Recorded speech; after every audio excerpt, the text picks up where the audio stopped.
सुप्रभात बच्चों, मैं राजकुमार पाल, हिंदी शिक्षक, modern English school Bihar Sharif से। प्यारे बच्चों, आज मैं आप लोगों को वर्ग चतुर्थ पाठ 6 जिसका नाम है रानी चेन्नम्मा, आज रानी चेन्नम्मा पाठ का विस्तृत अध्ययन कराने जा रहा हूँ। प्यारे बच्चों, आप लोग ध्यानपूर्वक सुनने समझने का प्रयास करें।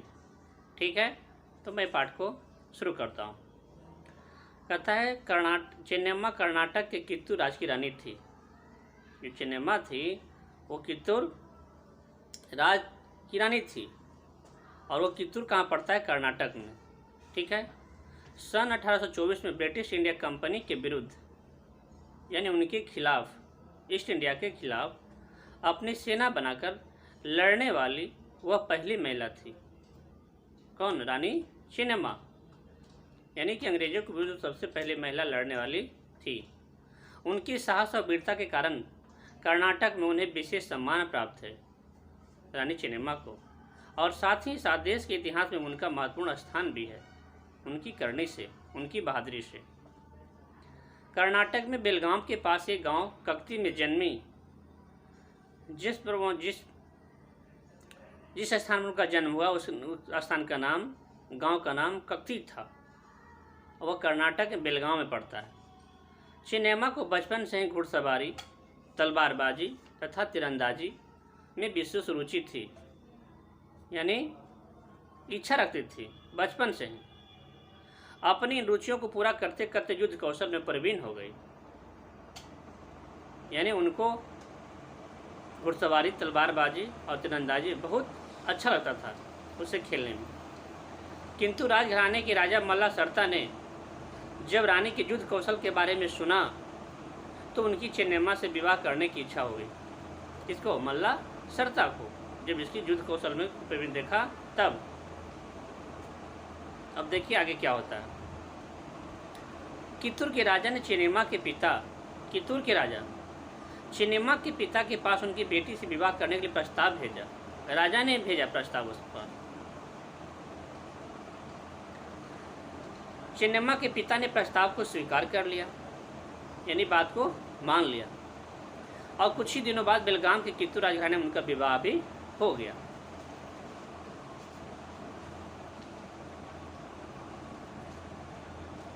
रानी चेन्नम्मा के विवाह को कुछ ही वर्ष बीते थे कि राजा मल्ला सर्ता की मृत्यु हो गई।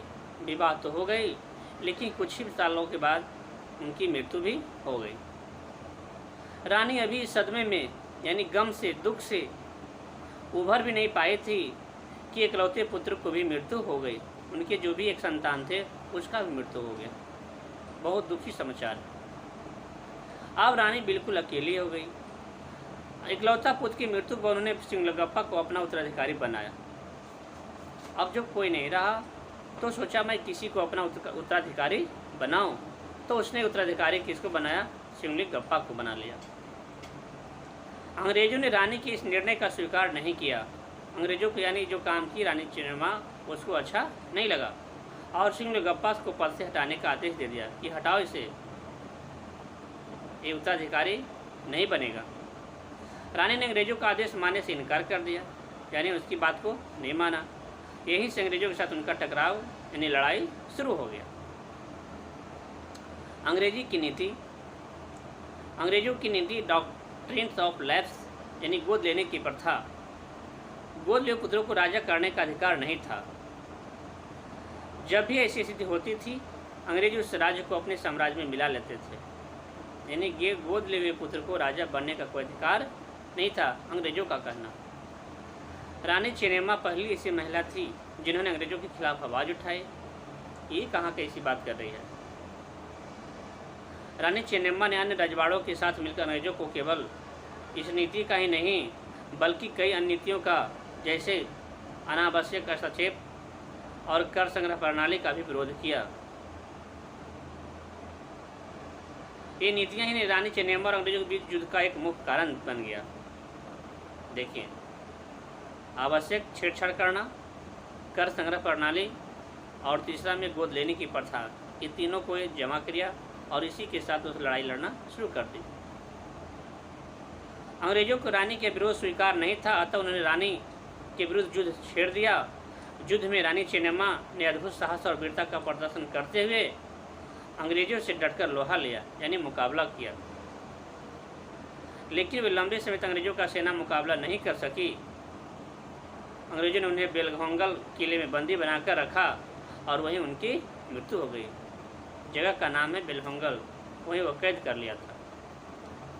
आखिर अंग्रेजों के दांत खट्टे करने में रानी चेन्नम्मा ने जिस वीरता का परिचय दिया वह अद्भुतपूर्ण था। ऐसी वीरांगना को हमारा सशक्त नमन। वीरांगना यानी वीर स्त्रियाँ, ठीक है ना, उनको सशक्त नमन करता हूँ। वो अपने जीवन में बहुत बड़ी साहस का कार्य किया है और उससे हमें सीख भी लेना चाहिए। ठीक है बच्चों, ये था इस पाठ का विस्तृत अध्ययन। आप लोग अच्छी तरह से समझने का प्रयास करें। धन्यवाद।